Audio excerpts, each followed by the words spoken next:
on to the next stage in our study, that is differentiating scalar-valued functions of a vector variable. So first let me make some notational remarks. Throughout, U subset of Rn will be an open set. And I will not pre-specify what the dimension n is. It's a fixed number greater than or equal to 1. Whatever I'm about to say also applies for the case n equal to 1. So our aim is to now study a function f from u to r, more precisely to study the differentiability of such a function. Now the first question that arises is, how do we define differentiability in this situation? One complication that arises is because we cannot divide by a vector. The natural thing to do would be to consider a Newton quotient, just like what we did in the one variable case, and consider something like this: f of x plus h minus f of x by h. Only issue is this is simply not possible in higher dimensions because h is now a vector. So what do we do to fix the situation? Well, recall that when we define differentiability in the one variable case, we had done a brief description of the derivative as the best linear approximation of the function.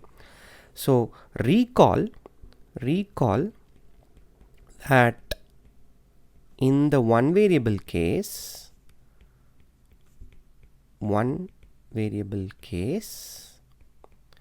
f is differentiable at x in u if and only if we can find L a real number and E a function defined from V to R. 0 is in V and V is some open set.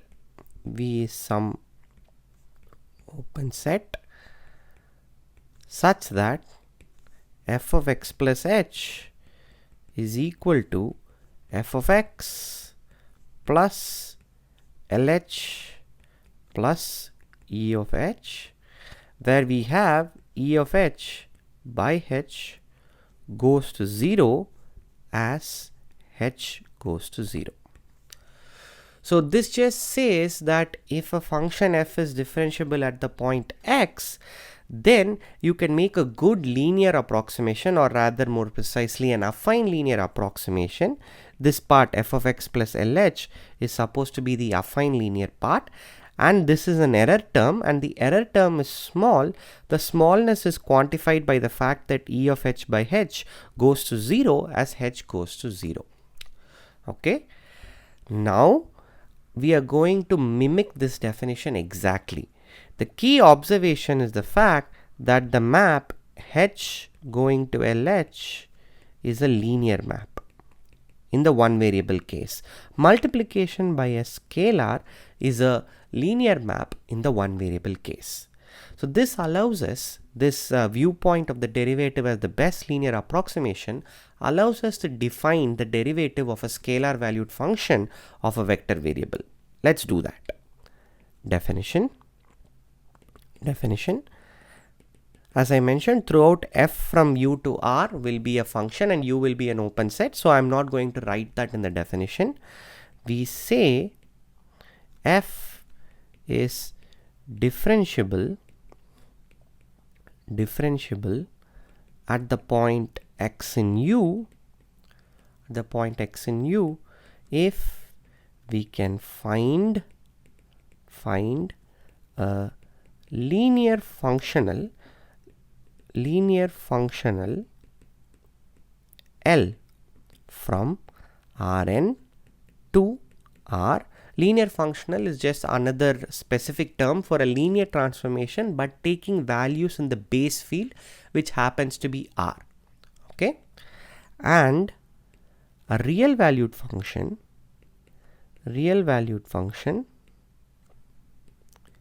E from Rn to R such that actually the E is not from Rn to R, E is from V to R, where this V is a neighborhood of 0, where 0 is in V and V subset of Rn is open such that f of x plus h is equal to f of x plus LH plus EH, and E of h we cannot divide by the vector h, but we can take the norm. E of h by norm h goes to 0 as h goes to 0. Okay, so the first question that should come to your mind is, what is this norm in the denominator? Well, it really doesn't matter. All norms on Rn are the same, but whenever I consider the Euclidean space Rn, I'm going to be considering the Euclidean norm, and similarly I'm always going to consider only the Euclidean metric on Rn. Okay, so you divide by norm h and this should go to 0. Okay, E of h by norm h should go to 0. Now if you look back at the definition on the last page, which I have written here in the one variable case, and look at this definition here, both are identical. So we have just taken another formulation of the derivative in one variable and just declared that same expression to be defining the derivative in higher dimensions. So the map L is the derivative. The map L is the derivative.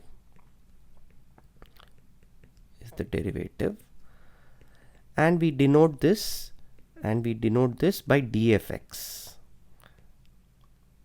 We denote this by df of x. Okay, so the derivative in this scenario is modeled on our observation that the derivative in one variable is the best linear approximation. So let me just make some remarks.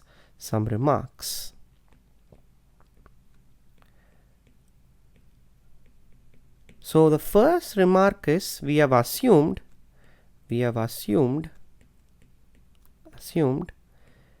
x plus h is in U, right? So recall that E, the function E, is defined on some open set that contains 0. Okay, we are assuming that x plus h belongs to U so that you can actually take the f on that. So this just means x plus h belongs to U when h is in V.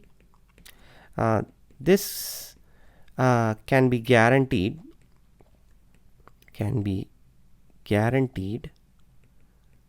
because U is open.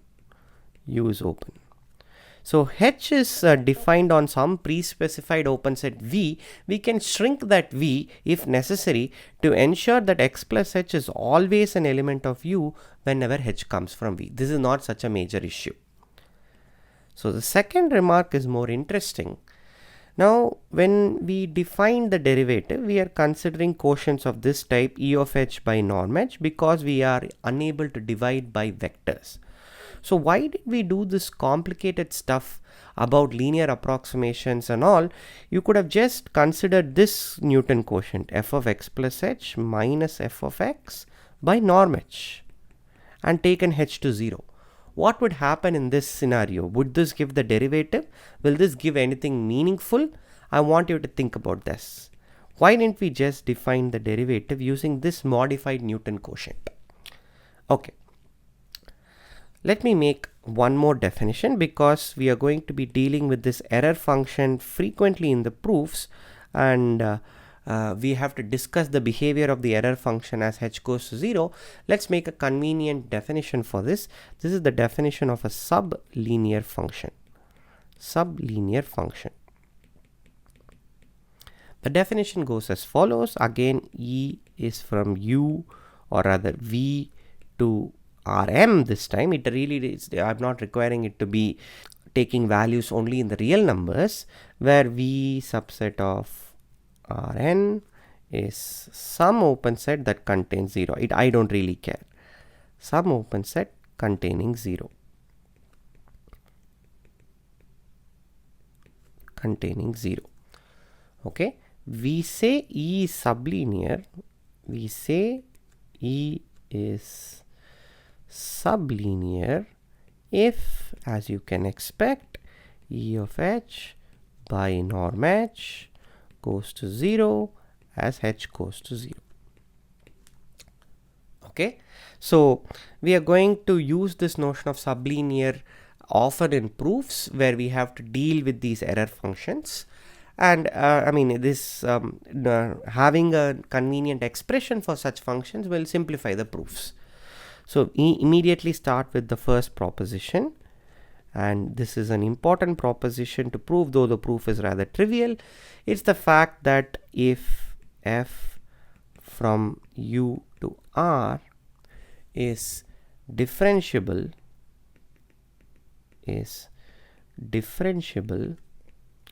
at x in U, then the derivative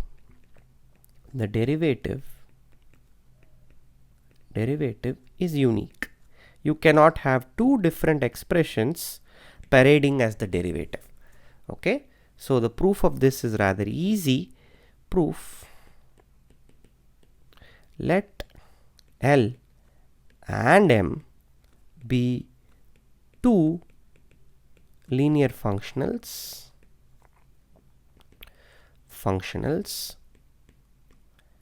that satisfy the definition of the derivative. Definition of derivative of f at x.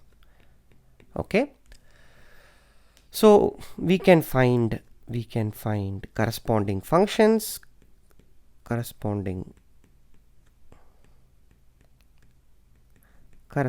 sublinear functions E1 and E2. Okay, what this means is that f of x plus h minus f of x is equal to LH plus E1h, where E1 is going to be sublinear. It's also equal to MH plus E2h. Okay, this just means that LH minus MH is equal to E2h minus E1h. Rather straightforward algebra. Now this is true for h close to 0, right? Why close to 0? Because we want x plus h to be in U, right?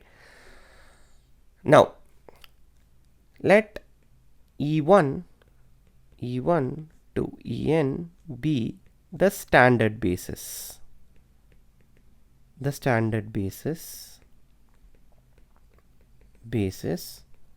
for Rn.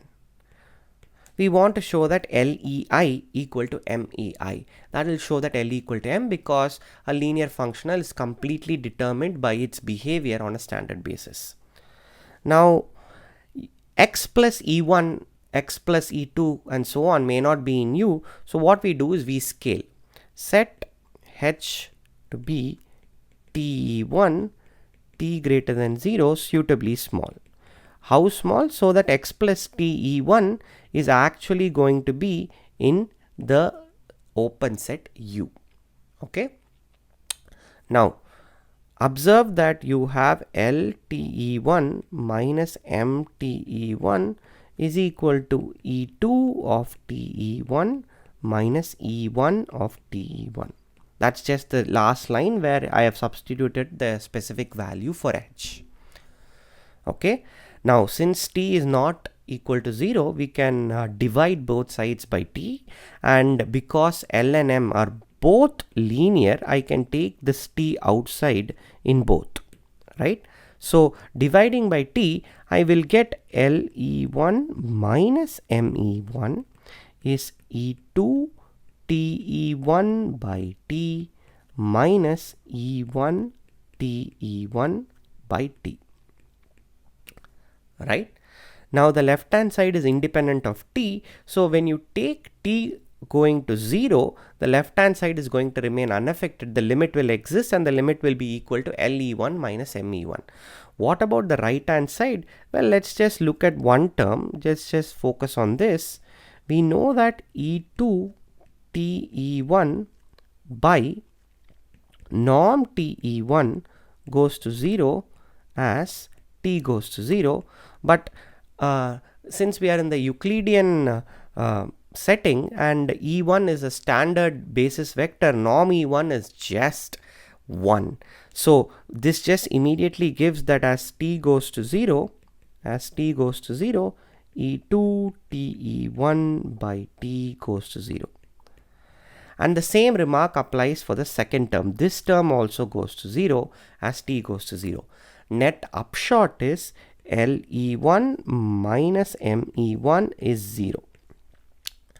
There was nothing special about E1. The same proof works for the other standard basis. So in fact, this concludes the proof that LEI equal to MEI, which just means that L is equal to M, because our linear functional is determined entirely by its behavior on a basis. Okay, so the derivative is unique. So let's see some examples of differentiation. We will see more in the next video where we talk about the gradient, but for the time being, let's set the stage and consider just at least 2 examples. Suppose f is constant. Suppose f from Rn to R is constant. Then f is differentiable. F is differentiable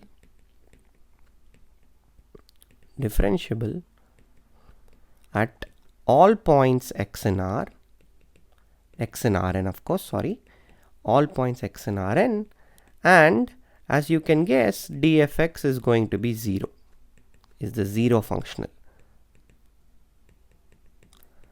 Why is this? Well, this should be obvious to you, but you can just write down and see this also. F of x plus h is f of x plus h minus f of x is just 0. So we can just take the 0 functional and the error function to be also the 0 function, and we would be done. Okay. Second example is equally trivial but somewhat more interesting. If f is a linear functional, if f itself is a linear functional, then f is differentiable at all points of Rn, and dfx is just f. Okay. Now this is again obvious because f of x plus h minus f of x is just f of x plus f of h minus f of x, which is just f of h. So we can just take the linear functional f in the definition of the derivative and take it as the candidate derivative and take e to be 0 again. So in this case also f is differentiable everywhere, and the derivative is f itself, which is sort of to be expected because the derivative is supposed to be the best linear approximation, and since f is already linear, you don't need to approximate f. Okay, so we will conclude this short video by one more proposition, which is also easy. Proposition if f is differentiable at x in U, then f is continuous at x. Well, how do you prove this? Well, we know that f of x plus h minus f of x is equal to this dfx h plus e of h. Okay. Now as h goes to 0, the right hand side goes to 0. Well, the first term dfxh obviously goes to 0. dfx is a linear mapping, and the term e of h goes to 0 even after you divide by norm h and take h to 0. So without that norm h, it's going to go to 0 even faster. Okay, so as h goes to 0, f of x plus h minus f of x goes to 0. Okay, so this concludes the proof that the function f is continuous at the point x. So one final remark. So in the future, when we say f from u to r is differentiable, we will say such expressions. What this means is that f is differentiable at every single point of the domain U. Okay, so again, the definition of the function being differentiable at in an open set just means it is true pointwise. Okay, now the next video is going to be about the gradient and an explicit way to compute the derivative. So far, this definition is not very useful in computation. The definition just tells you the characteristic property of the derivative. It doesn't tell you how to find out what this derivative is going to be. The next video will fix that. We will find an explicit way of computing the derivative using partial derivatives. This is a course on real analysis, and you have just watched the video on scalar valued functions of a vector variable.